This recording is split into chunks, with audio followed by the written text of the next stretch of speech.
learned this year, Brenda? I have learned a lot, but the main thing I have learned is what an amazing community we live in and how blessed Anderson 5 is for its faculty and employees. I was just talking with Miss Carmen yesterday. She's one of our custodians and does an amazing job. And she and I were having a conversation, and she just said, you know, I give 100% all summer long so that I can ensure this building's ready for our teachers and our students and our families. And that is the dedication that we see throughout. Our teachers, teaching assistants, bus drivers, maintenance. We have our HVAC crew. They're working in this heat. As you know, this summer's been the hottest we've had in a while. And they're up on the roofs trying to ensure. So I am just so very thankful. I have learned how blessed Anderson 5 is, and I hope the community knows how blessed they are with the employees that dedicate every day to ensure that our students and that our buildings are maintained and students have that learning environment that they can succeed in.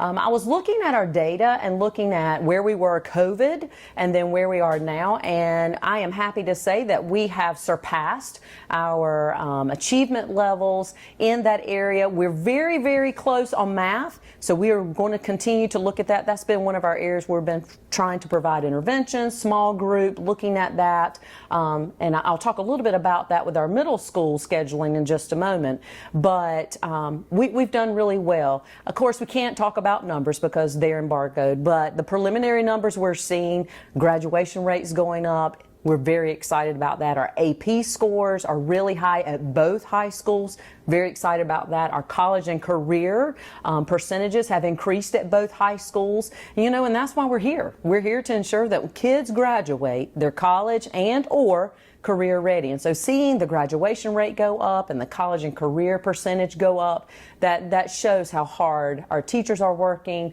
our faculties are working to ensure we're meeting our students. Additionally, we've had our EOC, end of course scores, English 2. They're 75% and higher at both high schools. We are so very proud of that. As we know, reading is the key to success, and to know that our 9th and 10th grade students are scoring at that level on that end of course assessment makes me very proud of our English teachers at the high school, but also the teachers in elementary and middle, because all of that they've poured into the children is now being seen in the EOC English 2 scores. You know, as you reflect on the first year and you're coming in, you're like, what are the areas that we feel like we need to increase on? And I really felt like, one, I needed to ensure that our employees felt appreciated and valued, because they are, but oftentimes we get in that rut and we're working and we're doing, and we don't take the time to value and to show that appreciation. Even though we do, we just don't take the time. So we worked really hard this year to show our teachers and all of our staff. We did quarterly appreciation gifts where we would just pop up unannounced, have things for them, and it wasn't anything major. It was just something to say, we see you, we value you, and thank you for what you've done. We've done that. Additionally, I wanted the community to know that we appreciated them. So we, as a district, have volunteered at several entities within the community. We have volunteered with United Way packing the snack packs. The snack packs are so important for our kids. We have kids that, and I know sometimes that's hard to believe, that we have kids that leave on Friday that possibly don't have an opportunity to eat until Monday. And so having those snack packs ensure that our students get that nutrition over the weekend. You also have a lot of kids who don't have permanent addresses too, right? That's correct. That's correct. Through the McKinney-Vento program, yes, we do have that as well. So we volunteered in that. We also volunteered at the Meals on Wheels, because while we are a K-12 entity, we are Anderson community. And so we went and volunteered making the meals to be delivered out to our community, because we want the community to know that they are an extension of us and we're an extension of them. So it was really important for me this year, not only academic achievement, of course that's always the goal, to increase in those areas, but I wanted the community to know how much we valued them, and I wanted our employees to know how much I valued them. We had 3 state titles. We had state championship Westside High School. Coach Lane and his crew did an amazing job. That was fun to watch. We also had a state championship for band at T.L. Hanna. So Pace, Mr. Pace, he and his crew did an amazing job leading them. And then we also had back-to-back state championships for boys golf at Teohana. So athletics are right on par. Other teams went very far in the playoffs, and we're so very proud of them. Also with the arts, we had our orchestras at our middle schools and high schools earn superior ratings, which we know that's the highest. But at Southwood Academy of the Arts, they earned superior with distinction, which is the highest. So superior is close. That's where everybody usually tends to get if they're right on par. But that distinction means you're almost perfect. So we had Southwood Academy of the Arts earn that. So we're very proud of that as well. And we're just doing great things for the whole child, looking at the academics, looking at the arts, and the athletics. Last summer, we increased 125 students. If we mirror that, we'll be around 12.6, a little bit over 12.6. So that's what we're anticipating. We're still, of course, registering kids. We are excited about our growth. I think a lot of families are starting to rejoin us. We lost a lot of children when COVID happened. And then virtual, and I completely understand because every family needs to do what's best for their child. But we are seeing some parents come back and join us. Some of that I think had to do with us opening up the cluster choice program, where we allowed residents within the Teohana cluster and the West Side High School cluster to choose schools if they could provide transportation. At this point, we don't have the funding to provide busing. We would hope to have that, and we're looking to do that, but we have to look at the funding to see if that's permissible. But we're excited about that. And I think parents having some choice of where their children can attend that works best for them, possibly because of needing after-school care, and maybe an aunt or a grandmother lives in this area and it helps the family as they're working, has really been beneficial to our community. Remind people what that cluster, for people who don't know what that is and how that works. So cluster choice is you are allowed to apply to attend a different school of your choice. So while you might be zoned for one elementary school, if there are 4 or 5 others elementary schools in that zone and you would prefer to go that, there is a window in which you apply, and then you go through that process if seats are available, because of course we want to stay close to our teacher-pupil ratios.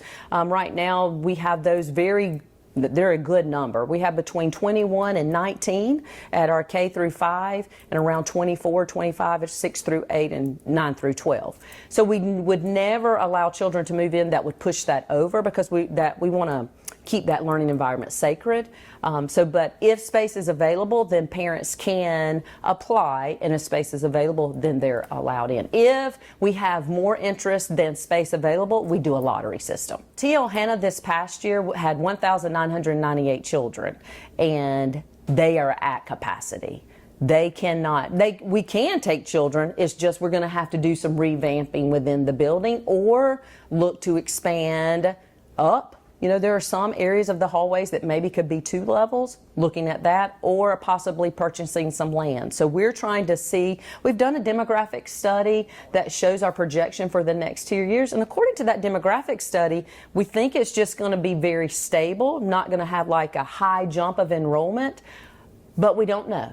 We don't know what the future holds. So we want to be prepared for that. So we are looking at that now. We are looking at ways to expand Teohana to encompass, because we all know if you drive around Anderson, you can see all of those housing developments that are coming, and that's especially fine. right near Teohana. Yes, and they're all around Teohana. Thousands of houses. Yes. So we are right now in the talks with our Board of Trustees, because they do want to be very proactive with that, to see, do we need to expand up or do we need to try to purchase land? So that's what we're looking at right now. So next year, instead of 90-minute blocks, the children will have 70-minute blocks. So that's a shorter amount of time, more that they can focus on, not as stretched out, but it also created within the day a time for personalized learning, right? So a time for, if students need to be advanced and excelled, we can work with them there. Or if students had an area of concern that we need to give them additional assistance with, we can work at that. So every middle school has that now, and we're very excited about that. How about COVID? The COVID funding's running out. Is that going to impact y'all at all? How are you going to deal with that? Well, COVID funding, that you're right. It ends September 30th, 2024. That's when the last one is. But we have an amazing team. I can't say enough about Amy Hurd and her department and our instruction department, looking at where the COVID money was spent and then looking at the things that we saw really benefited our children. For example, at Varennes Elementary, one of our highest poverty schools, had below average on their report card for the last 2 years.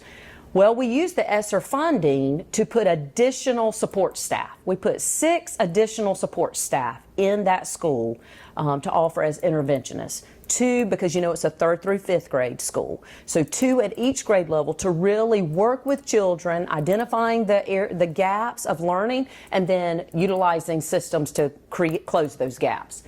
That school jumped 2 categories on their report card in 1 year to good.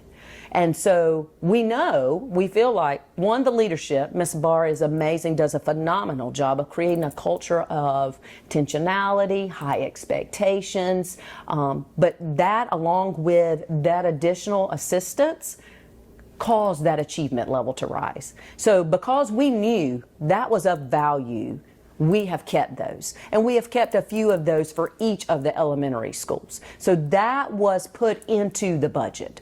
So the other pieces, we looked at some things, because a lot of the ESSER funding was for like our HVAC systems and things like that. And so we were able to use that money to complete that. But for the things that we felt like were giving us great opportunities for our children, we put in the general fund. I will say some things that we did this year with that budget. We offered Lunch on Us. So what that was is, again, talking about wanting to really validate our employees. We talked with the Board of Trustees, and they were so supportive and excited about allowing our employees, all employees, we have over 1,800, to eat free on Mondays and Fridays. So that was another piece of the budget that we had to put in, but we felt like that was very important because our folks worked so hard and worked so intentionally to create learning spaces, intentional plans, conferencing with parents, working additional hours outside their contract for the success of our children, that was one way that we could do that. So that was in the budget as well. We were able to give pay raises to our teachers, got a $2,400 pay raise no matter where you were. Our starting pay for beginning teachers is $50,000.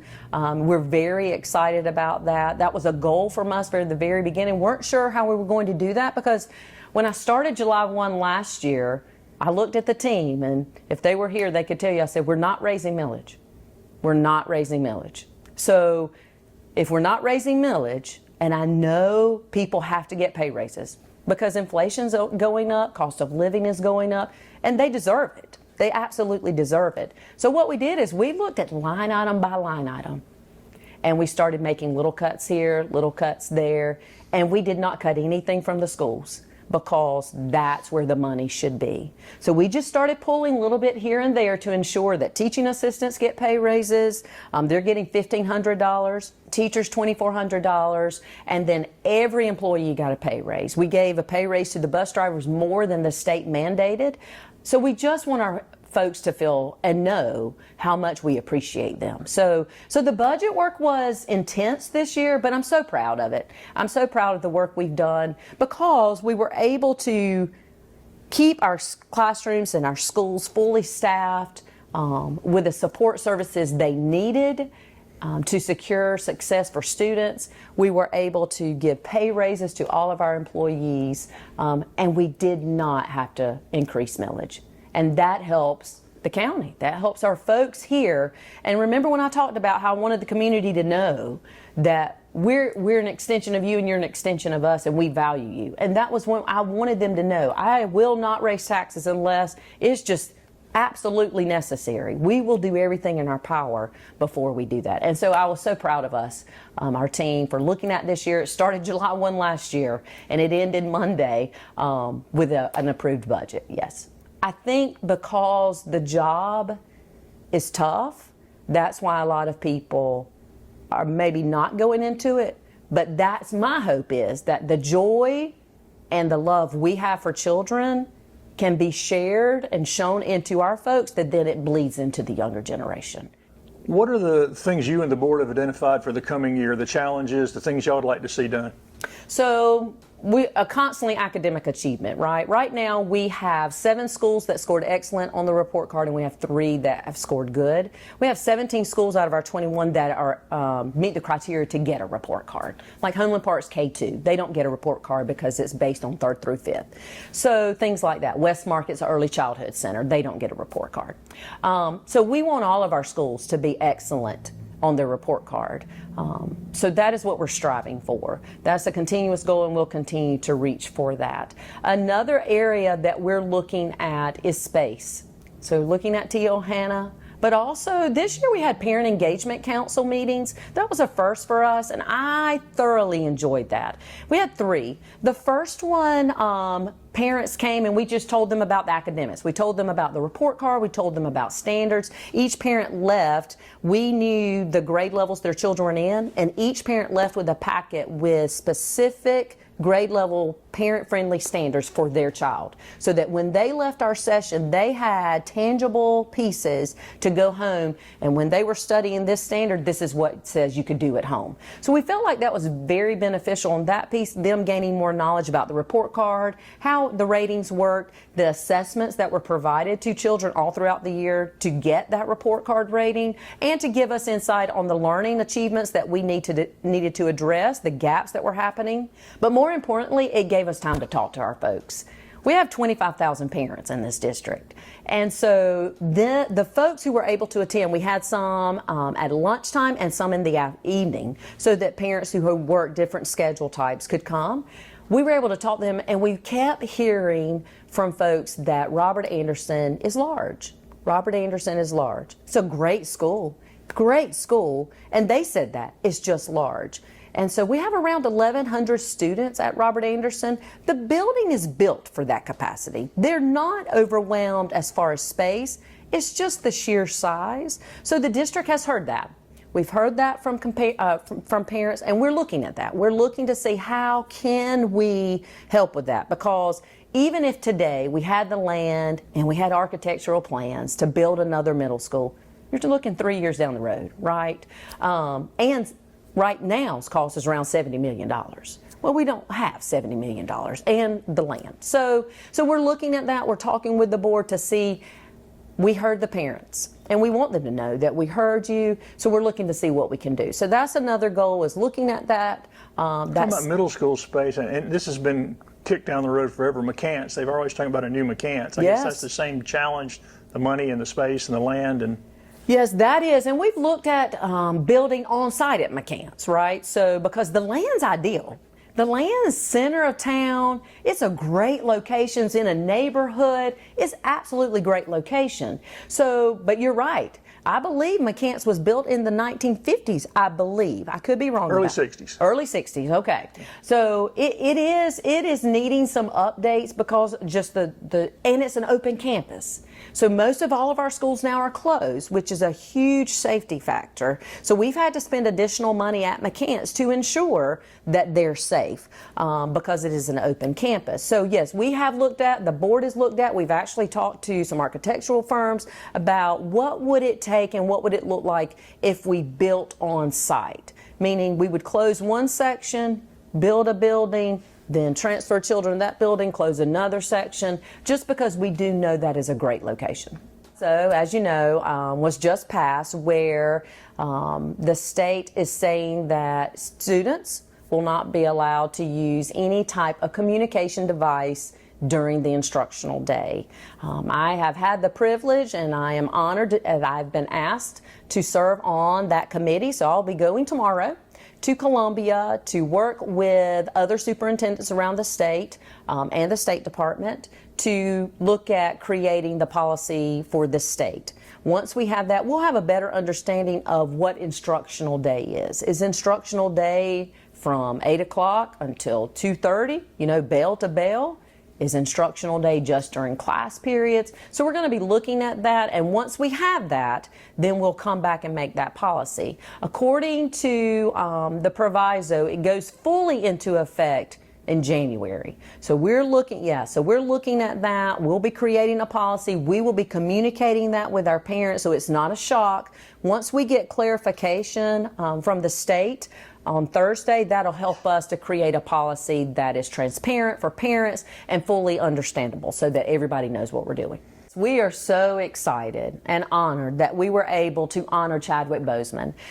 His family, his mom and dad, came to a board meeting, and the board unanimously voted to rename Southwood. And so Southwood Fine Arts Center will be renamed for Chadwick Boseman, and what an honor. He has done so much for the country, he has done so much for this community, and it's just an honor that we were able to take an Anderson 5 graduate and highlight his success and honor him and his legacy through Southwood Academy of the Arts. So we're working on that. We're working on some extra touches to that to showcase him and showcase his work in the auditorium. We'll have an open house, a ribbon cutting ceremony coming up soon, probably later in the fall, because we're still working out a few things for what we want to include in that front atrium of the Fine Arts Center. But yes, we are very, very excited and just honored that we could do that for him. And I get asked this fair amount, are you expanding arts offerings in the high schools? Because people go to Southwood and then there's not a arts high school for them to go to like there are some places. The board has talked about that. They have talked about the possibility of Southwood Academy of the Arts expanding past 8th grade. We are looking at that. We have our new principal there, Mr. Paul Wackus. We're very excited about him joining us, and he and I have discussed that. So we are looking at that. We're looking at what that would entail, the logistics, timeline. But yes, that is a possibility. I won't say it's a possibility for next year because that's going to take us some time to look through and work that out, but we are discussing that. I know this past year y'all added a full-time safety director position, and he was talking about that y'all have mapped out every nook and cranny in every school. Talk about safety and what else y'all are doing for safety, public safety. Yeah, I am so thankful for our Board of Trustees. Our Board of Trustees is so supportive, and we had Lieutenant Pillar, and we had SROs who are amazing, and they do an amazing job every day, and we're so thankful for them. We're thankful for the city and the county working with us hand in hand to ensure the safety of our children. But Lieutenant Pillar was trying to check every building, ensure that the emergency safety plans were up to date, ensuring that teachers were trained in day-to-day procedures of safety precaution, and with 1,800 employees, we needed some assistance to ensure that safety. So the board was very supportive, and we hired Lieutenant Hayden. We're so thankful that he is on staff with us, and he and Lieutenant Pillar have been this year going to every school, training every teacher, every staff member on safety precaution, working with them, going and observing in classrooms to see what is the best way to prevent and secure safety in our buildings. North Point this year got Palmetto's Finest. We are so very proud of them. Southwood Academy of the Arts got it last year. To me, those awards are so important because it just showcases the hard work that is often unseen. Every school in our district works hard. Every school, every teacher, every employee. And when you apply for those awards, because you have to apply, when you apply, what you're saying is our school is dynamic, it's excellent, it's exemplary, and we are doing right by children. And I love that when people around the state see it. We know it, we see it every day. But when you apply for those awards and you are acknowledged for the hard work that you're doing every day, it just shows the community that sometimes can't see it. The community's not in the buildings every day, and it's not because they're not invited. They are. They're working or they're volunteering at their entities. But when you get an award, you're able to showcase not only to the folks in your building what you're doing, but outside in your community, outside in the state. And it's just a great opportunity for everyone to know how wonderful Anderson 5 is. It has been a wonderful year. We have really tried to work with our community. We've tried to commit to excellence. We've tried to lead by example. And we're just excited to get started again. We're excited to continue this path of continuous improvement. We know that we have areas that we need to get stronger in, but we're committed to that, and we're looking at that. So we're excited. We're excited for our parents. The Parent Engagement Council, as I talked about before, was a huge hit for us last year. We're going to continue that again. I love meeting with the parents. And there's 25,000, at least 25,000 parents. And so I go to football games, I go to concerts, I go to plays, Project Playhouse, I go to any event that I can just to get in front of the parents. And sometimes it's not that I'm speaking. I just want to rub elbows with them and talk to them, because I want our parents to know how much we value them and their children. And I want to hear, if there is something they feel is great, that we're doing a great job on, let me know. But also, if there's something that you think, let's talk about this, could we do this better? I want to know. So we're just excited to get with our parents, get with our families, get back to working with our kids. We've missed them dearly. I know they've enjoyed their long summer, but we're just excited to get back going.